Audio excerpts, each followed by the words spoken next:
Ayan guys, ang ating video natin ngayon guys ay magluluto tayo ng ginataang papaya. Ayan. Ito pala guys ang ating papaya, malunggay at siling haba. Ito sabaw ng nyug guys, sabaw ng nyug. Ito ang gagamitin natin para lumambot yung mga ating sangkap na kagaya ng chicken at papaya. At ito naman ang ating pinaka-last na topping na sabaw. Ayan. Pag naluto na, ayan na yung gata. Saka natin ilalagay. At siya nga pala guys, ayan, naggisa na tayo ng sibuyas, bawang at luya. And then, ginisa na natin yung ating lahok chicken.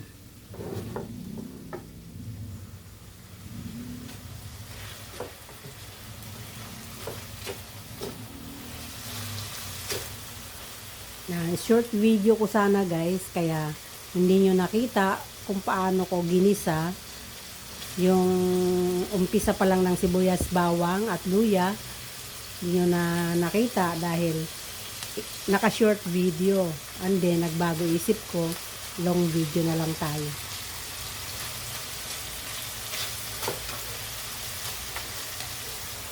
Ayan, takpan muna natin ano ang ulam nyo guys.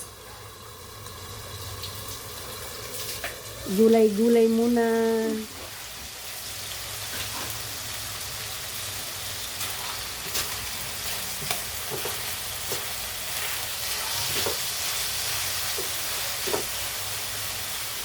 Medyo iba-brown natin na konti yung ating chicken.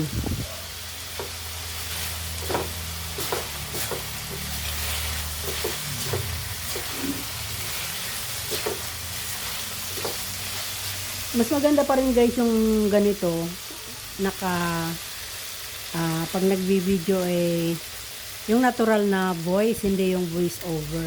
Kasi pag voice over, marami pang nalilimutan. Amiga love, shoutout na lang viewers, subscribers. Kung nanonood man kayo guys, huwag kalimutan mag-like and share. At syempre, mayroon doon thanks Becky naman. Sa Facebook stars, di ba? Sa YT. Thanks.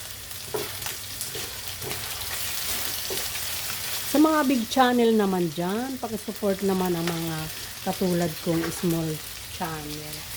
Lalagay na natin guys yung ating sabaw ng nyog. Ito, sabaw ng nyog. Ito yung gagamitin natin hanggang sa maluto. Tulad nito. Papaya. Yan.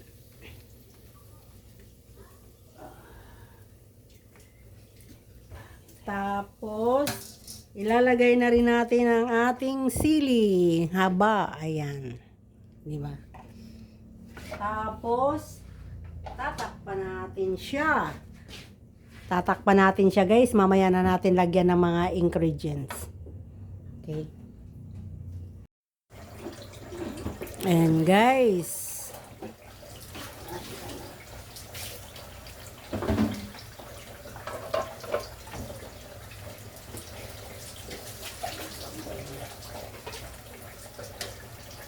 lalagay na natin yung ating malunggay.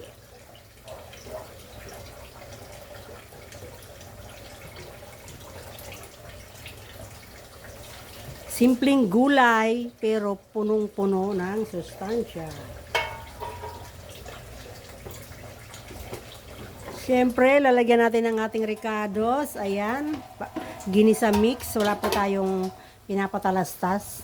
Sadyang, yan lang ang ating gamit. Ayan, yan ang ating ginagamit. Pero, bake naman. Oops, cubes, chicken cubes. At syempre, maglalagay tayo ng pepper, black pepper, or paminta. Ayan guys, paminta.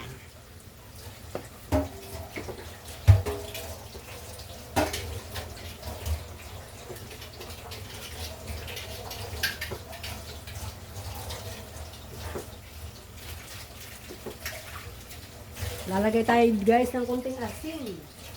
Ayan, kakain na. Konting asin lang. Ayan.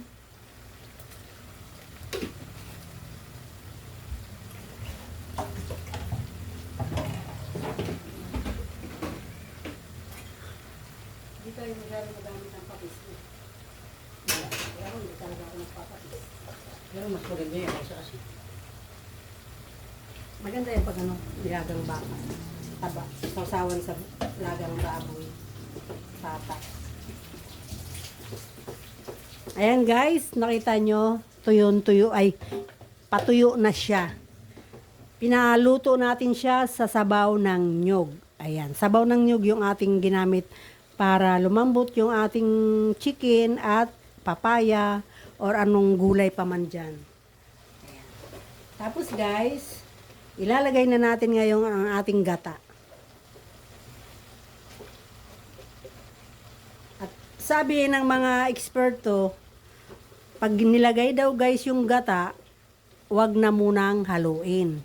Ewan ko. Tingnan natin.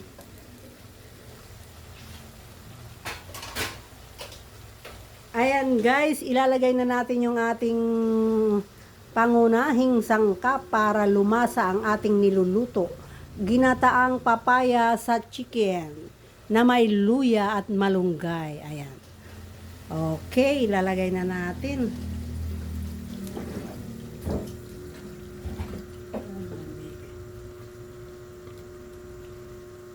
Ayan guys, pakuluin lang natin, siyempre. Napapakuluin muna natin para hindi naman sumama ang ating tiyan.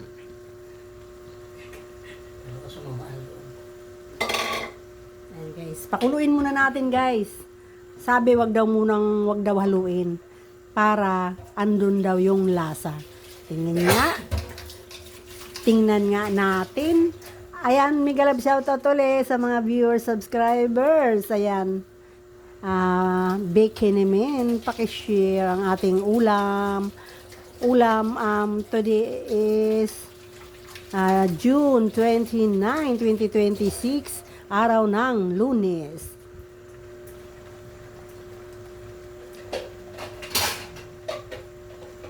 Ay, nakalimutan ko guys, nahalo ko. Okay na nga.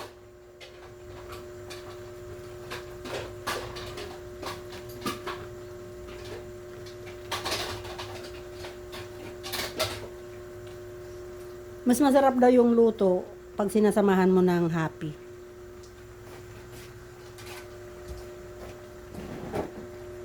I-enjoy lang ang pagluluto. Happy lang. Uy, kalami! Kalami kaayo! Namit gid! Sa Ilocan ay sa Iloilo. Karasa. Sa Waray. Ayan. Yummy, yummy ulam. Simpleng ulam, masustansya.